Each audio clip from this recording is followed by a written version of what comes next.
Which brand has the better content strategy?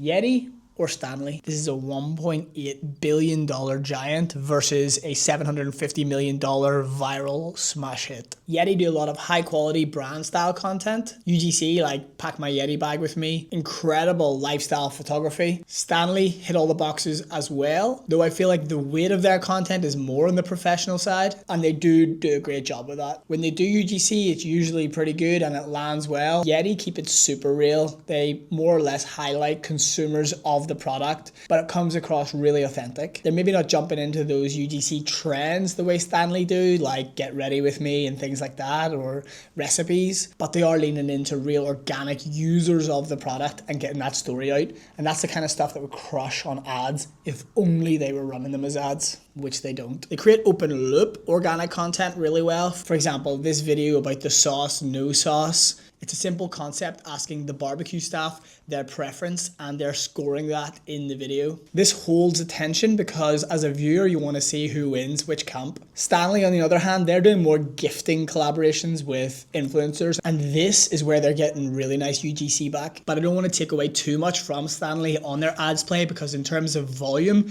they had over 500 ads live. But then compare that to Yeti, who's obviously a much bigger brand. They're only running around 80 to 90 ads. Where Yeti have done really well is some of their organic collaborations. So they did a collab with some college female volleyball teams, and one of the videos that they did to launch that was a really organic open story loop where they competed each of the 4 schools against each other to see how many shots it would take to get the ball into the bucket. Stanley, as you may be seeing, crushed their collaborations. They've obviously brought Messi in, and they've since brought his wife in and doing an Yerba Mate mug, which I think is a brilliant idea. But the best world building that I saw from Stanley was their Post Malone collab. Again, they had one-shot reels just teasing what was to come, and they did some raw behind the scenes content. They just had the cameras running as he was looking at that product, and he was just giving his initial thoughts live. So who's the winner? I'm going to give it to Yeti, simply because I think both brands hit all the boxes,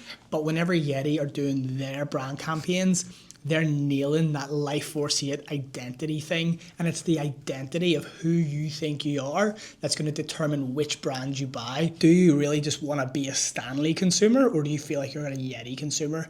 That's the question you ask when you buy brands like this, subconsciously. What brand should go head to head next? Leave me a comment below. I'm running out of ideas.